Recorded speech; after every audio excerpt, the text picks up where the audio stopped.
परब्रह्मा श्री स्वामी समर्थ महाराज ब्रह्मरूप पेटले महाराज ब्रह्मरूप मोडले जाताने तुमच्या आमच्या सर्वांच्या हृदयस्थानी ज्ञानाची ज्योत पेटवून मन शांती मिळवून देणारे परमपूज्य गुरुमाऊली यांचे चरित्र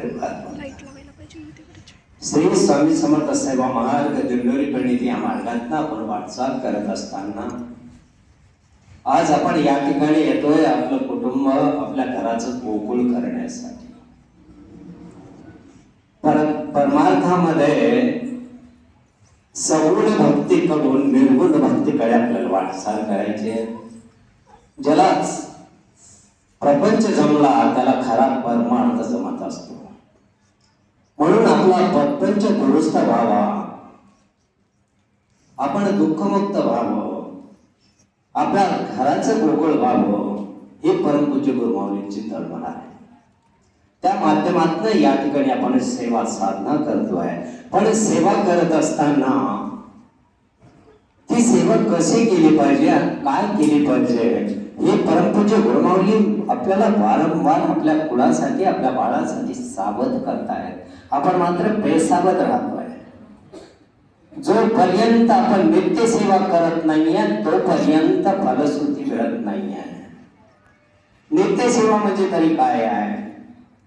जे जुने सेवेकरी आहेत त्यांच्यासाठी 3 अध्याय स्वामी चरित्राचे, 11 माळा श्री स्वामी समर्थ जप, गायत्री मंत्र, 99 मंत्र, या सेवा जर आपण केल्या पंचमहायज्ञ तर माऊली म्हणतात 99% या सेवेला प्रश्न हे सोडत असतात.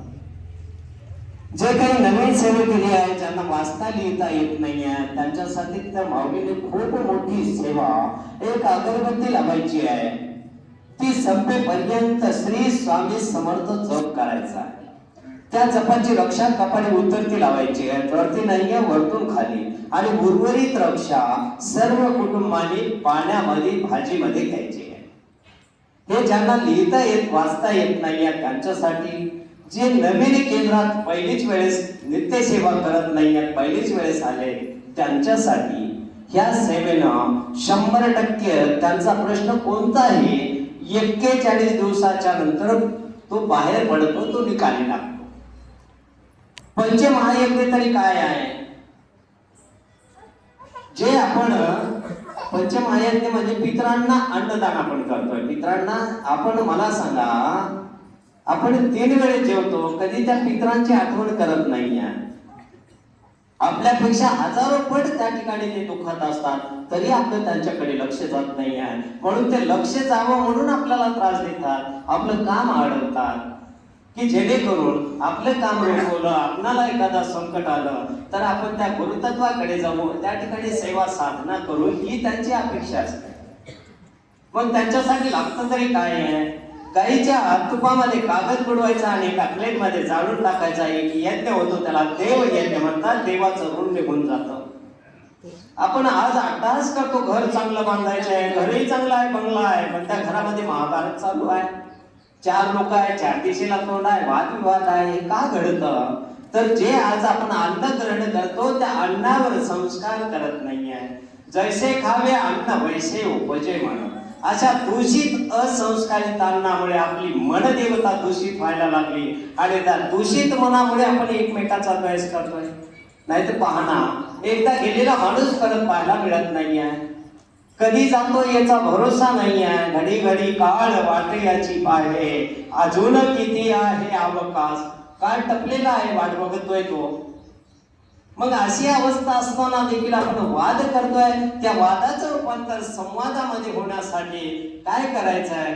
एक अगरबत्ती देवघरात चालू ठेवायची आहे, श्री स्वामी समर्थ म्हणत स्वयंपाक करायचा आहे. स्वयंपाक झाल्यानंतर एक चतकोर पोळी गाईच्या नावाने ठेवा, असेल तर चारा, नसेल तर तिच्या नावाने ठेवा. ऋषी यज्ञ होतो, ऋषीचं ऋण निघून जातं. तेवढीच पोळी कावळ्याच्या नावाने ठेवा, पित्र यज्ञ फक्त नावाने ठेवायचंय. त्या पित्रांना दररोज जेवण जातं. जीवन जगत असताना आपल्यावर काही मनुष्याचं ऋण असतं, ते फेडण्यासाठी दिवसभरात एखाद्या सज्जनाला चहा पाणी नाश्ता जेवण जे काही आपल्याला घडेल ते द्या. नाही कोणी भेटलं, लहान बाळाला गोळी बिस्किट देऊन त्याचा आत्मा शांत करणं, तो मनुष्य यज्ञ, मनुष्याचं ऋण निघून जातं. आणि सर्वात शेवटचं, आपल्या घरातली वाईट शक्ती नष्ट करण्यासाठी माऊलींनी आपल्याला भूतयज्ञ करायला सांगितला.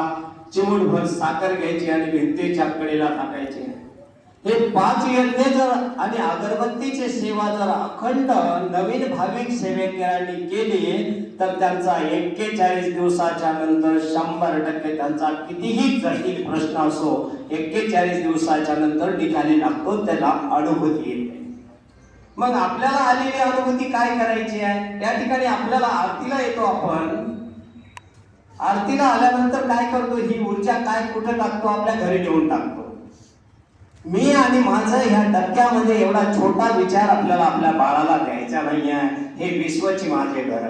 मग ही ऊर्जा कुठे टाकायची आहे? माऊलीने कुठे टाकायला सांगितली आहे? सेवितो हा रस वाटितो अनेका, घ्यारे होऊ नका रान भरी. हा जो रस आहे, हे जे अध्यात्माचं अमृत आहे, माऊलींनी आपल्याला घर घर वाटायला सांगितलं, एकमेकाला वाटायला सांगितलं. त्याचं कारण असं आहे, आमचा शेतकरी राजा स्वतःच्या घामाने कष्टाने त्या सीतामाईची सेवा करतोय आणि जगाला पोचतोय. एक सैनिक आमचा संसाराची राख रांगोळी करून त्या सीमेवर आपलं रक्षण करतोय. एक जगवतोय, एक रक्षण करतोय. आम्ही मात्र वाद करतोय. त्या वादाचं रूपांतर संवादामध्ये होण्यासाठी आणि आमचा पोशिंदा म्हणतोय त्याला वाचवण्यासाठी, भिवू नकोस मी तुझ्या पाठीशी आहे, हे मनोबल वाढवणारा अध्यात्माचा औषध आपल्याला एकमेकाला वाटायचं. काही प्रश्न असे असतात, कितीही सेवा करून ते प्रश्न बाहेर पडत नाहीये. तेही प्रश्न आपले बाहेर पडावे ही परमपूज्य गुरुमाऊलींची इच्छा.